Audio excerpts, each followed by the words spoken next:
ছোটবেলা থেকে চানাচুর বলতে আমার একটাই পছন্দ, মুখরোচক, স্বাদে স্বাস্থ্যে। ভালো খান, সুস্থ থাকুন। মুখরোচক, ভালোবাসার ৭৫ বছর। ভালো লাগে না? প্রথম দেখাতেই হয়। আপনি বাঙাল না ঘটি? ঘটি আপনার মতো। আমি ঘটি, আপনি কি করে বুঝলেন? বাঙাল ঘটিদের একটা থাকে সব সময়, তো এখানে ওই বাঙাল ঘটি নিয়ে গল্প আমাদের। আরে তুমি বাঙাল না ঘটি? আমি বাঙাল, আমি ইস্ট বেঙ্গল। তো জানি জিতছে না, কি করবো, যাকে তো কিছু করার নেই, বাট হ্যাঁ মন থেকে সাপোর্ট করি বাঙাল। বাট এটা হয়ে থাকে মানে আমাদের বাবার বাড়িতে যখন আমরা যেতাম, আমরা একটা জয়েন্ট ফ্যামিলি ছিল, তো যখন ওই বারাসাতের বাড়িতে যেতাম তখন আমাদের এই বাঙাল ঘটির টপিকটা আমাদের চলতেই থাকতো। মানে মায়ের সাইড ছিল হচ্ছে ঘটি, বাবার সাইড ছিল বাঙাল। তো সেই জিনিসটা আমি দেখেছি প্রচুরবার এরকম আমাদের অ্যাকচুয়ালি, এন্ড সেটার সাথে রিলেটেড আমাদের এই গল্পটা।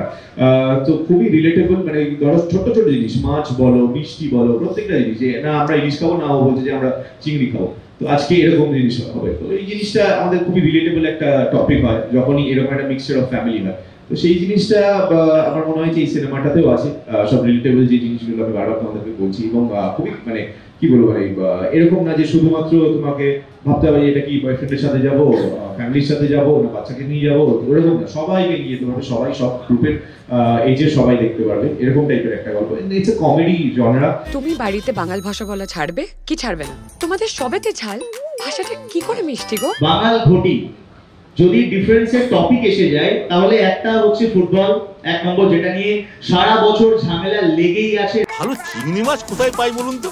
চিংড়ি মাছ হইল কবে ঠিকা?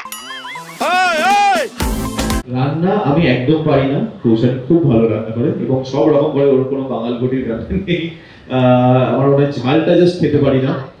হ্যাঁ আমি শুধু খাই, আর আমাকে বলতে হয় যে মানে কেমন উনি রান্না করেছে, সেটা যদি না বলি বাই চান্স, তাহলে হাঙ্গামা হবে, তাহলে হাঙ্গামা হবে। সেটাই বলতে চাই, যদি বাই চান্স ভুলে যাই বলতে যে কেমন হয়েছে, তাহলে বিশাল হাঙ্গামা হবে। সেই হাঙ্গামা দেখা যায় না। মানে আমি রাতে লেগে যদিও একটা শগুনও লাগায়, আবার চারটে ভালো কথাও না বলে, তাহলে রেটে লাভ কি হবে? হ্যাঁ রান্না করলে সত্যিটা কেন বলো তো, তোমার বছরে একবার রান্না করতে হবে। হ্যাঁ কি জিজ্ঞেস করছিল দিদি? দিদি উত্তর দিন। বছরে কম রাধি, বিকজ দুজনেই আমরা কাজে ব্যস্ত, আর বেশিরভাগ জীবনটা মানে পকেটে টাকা রয়েছে, কিন্তু খেতে দুজনেই ভালোবাসি, বাট খেতে পারি না। সো আমার আছে, আমার যাই হোক অলরেডি হাঙ্গামা স্টার্ট হয়ে গেছে, আমার আছে। So since we both are foodies, and যখন যেটা ইচ্ছা করে তখন খেতে পারি না, তাই জন্য বেশিরভাগ সময় ডায়েট করে জীবনটা কেটে যাচ্ছে। রান্না বান্নার সুযোগ কমই, যখন চিট করি তখন মনে হয় মুডে রইলাম, রেঁধে দিলাম। সো সেটা আমার একটা নিয়ম আছে, আমি যদি রাঁধি তাহলে আইদার আমাকে একটা গিফট দিতে হবে যে আমি ভালো রেঁধেছি, খেটে রেঁধেছি, পরিশ্রম করেছি, আদারওয়াইজ ভালো ভালো কথা বলতে হবে।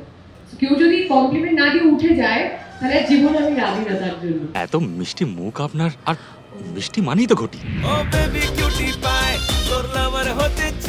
সবসময় এটা ইস্ট বেঙ্গল, মোহনবাগান, ইলিশ, তারপর চিংড়ি, হ্যাঁ তো এই নিয়ে সারাক্ষণ হয়েছে। আর অনেকজন মানে বাঙাল ঘটি মিলেই আমরা ছিলাম, তো আমাদের এমনি মানে অফ দ্য ক্যামেরাও আমাদের এরকম বাঙাল ঘটি নিয়ে মজা হয়েছে। আজীবন ধরে বাঙাল ঘটির ঝগড়া হয়ে আসছে, তো বাঙালিরা না খুব ভালো রিলেট করতে পারে এসবের সাথে। দেখবে যে কেউ কোনো বাঙাল হলে ঘটি এরকম বলে, দেখবে তারপরে ঘটি ঘটি বাঙাল ঘটিরা বেশি ভালো, মানে এই মজাগুলো আছে।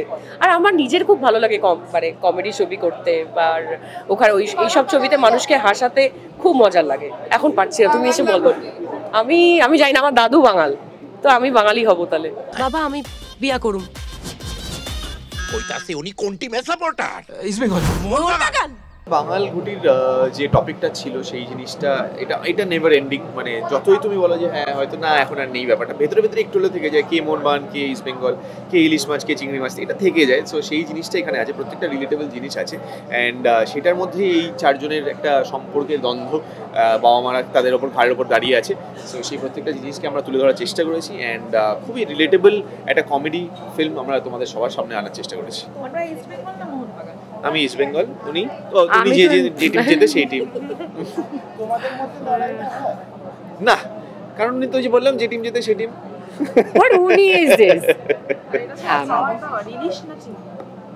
এইটাতে মিল আছে, এটা দুজনেই চিংড়ি। রিয়েল লাইফ হাঙ্গামাটা কে করে? কে করে গো? তুমিই করো না, আমি করি?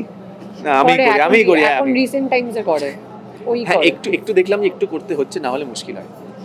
ওমা হচ্ছে আবার কি কি কথা।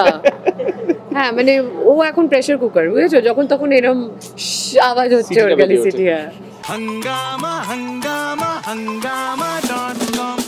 শুরু থেকে শেষ অবধি হাঙ্গামা আছে, যেটা পুরোটাই মজা করে, কিন্তু ফুল অন হাঙ্গামা। যখন এই দুই বাবার সাথে দেখা হবে, মানে যেখানে রনিদা খরাজদা ওপার বাংলা এপার বাংলার লোক, মানে এরা এতটাই বেশি কি বলবো নিজেদের জায়গার প্রতি টান, যে দাঁতের ডাক্তার সে চায় না ওপার বাংলার কেউ তার এপার বাংলার ছেলের দাঁত ধরে টানাটানি করবে। হ্যাঁ, তো এইরকমভাবে পুরো একটা গোঁড়া দুটো ফ্যামিলি, সেখান থেকে মজা থেকে কিভাবে একসাথে আসা, এই পুরো বিষয়টাই থাকছে। এবং গোটাটার মধ্যে অজস্র হাঙ্গামা আছে, এবং লাস্টে যখন ক্লাইম্যাক্সে ঢুকবো তখন তো হাঙ্গামার চূড়ান্ত জায়গায় গিয়ে পৌঁছবে।